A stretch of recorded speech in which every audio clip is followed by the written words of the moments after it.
Okay, now I'm going to go through the schematics of this thing, and I'll just show you the schematics and I'll explain them so that in case there's any misunderstanding. Alright, so first let's talk about the sensors. And you can see here what I've done is I've got the pi over here, pi ports over here. This particular one goes to pin 17. It's sensing the park. And out here underneath the track is a magnetic switch. It's activated by a magnet and it's normally open. So when that's open, then this series resistor and LED pull it to ground. So this is a logical 0 seen by the pi, and the LED does not light. When the magnet gets over this switch from the train, it will close this switch, which shorts this to 3.3 volt. That pulls this up to 3.3 that the pi sees as a logical 1 and causes current flow through here to make the LED light up. Alright, and same thing here. That's just for the other sensor and the other pin of the pi. And here's a truth table basically that's saying if there's no magnet, the switch is open, the LED is off, the pin voltage is 0, and the pin logic level is 0. When you've got the magnet over it, the switch is closed, LED is on, the pin voltage is 3.3, which is interpreted as a logical 1. Alright, and I'm using this thing here, this magnetic reed switches for the N scale from Miniatronics, and this is what they physically look like. This is the thin glass tube here, and it is delicate, so you have to be careful, but use some, be careful when you bend these pins and then solder to them. And then here's, you grab one of these magnets and attach it underneath the train. And both, the reed switch as well as the magnet I attach using this stuff. That stuff works pretty good.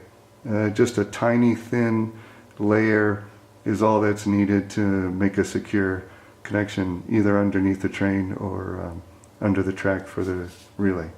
Alright, then let's go to these relays, and again on the left side we've got the pi, and on the right side we've got these other pins.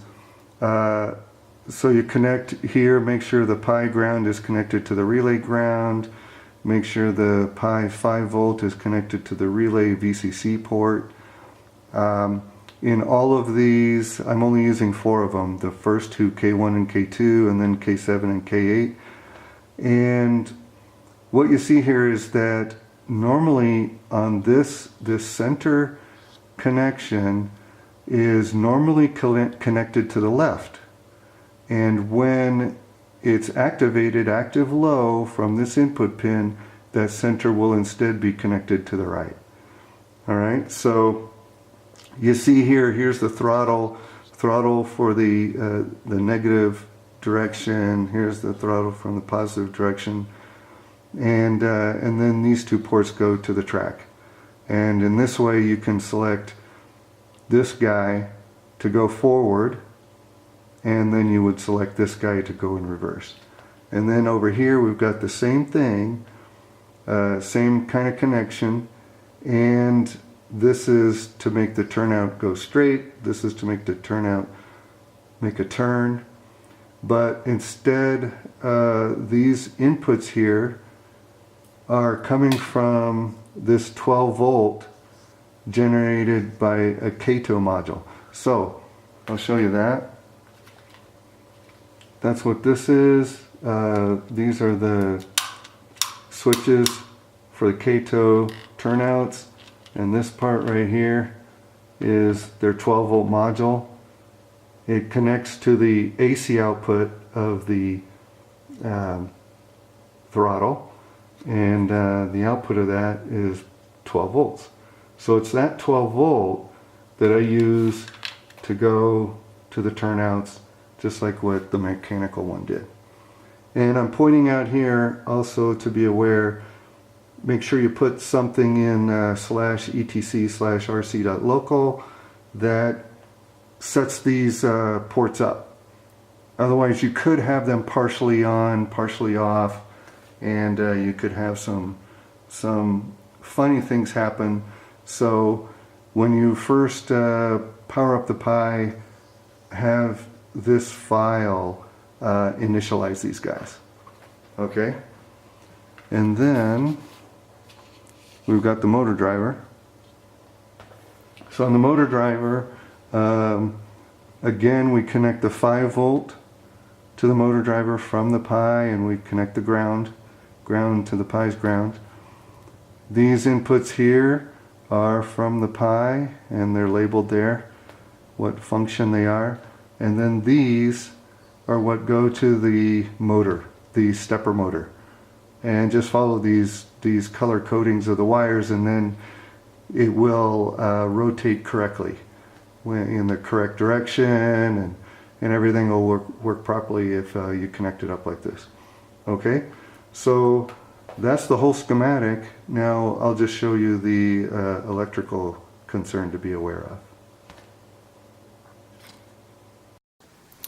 Okay, now I'm going to show you how to avoid a potential electrical issue when you connect the Pi to drive other circuits. Okay, right now I've got this meter connected to one of the pins that goes to the relay module. All right, and you can see right now it's off. So I'm going to turn on the Pi. All right, and now you see that pin has gone to 2.65 volt. That is not a logic level that is not a voltage that is a valid logic level of 0 or 1. It's sort of in no man's land. So that signal driving a module, then you're not sure what you're going to get, whether it's going to enable it or disable it. So there's a program called /etc/rc.local that runs whenever you power up the Pi. And in that you can call the setup statements for the ports. And that's what I did here. So just now it ran it during the power up procedure, and now made that output a logical high level, and now we don't have to worry about those relays being halfway on or off. Now it's fully disabled with a 3.3 volt signal on the output of the Pi. Alright, so just something to keep in mind. Otherwise you might have some currents flowing around that you don't realize are flowing around because things aren't fully on or fully off. So again, the file is /etc/rc.local, and in there call a program that sets up the ports of the Pi, and then you should avoid this issue. Alright?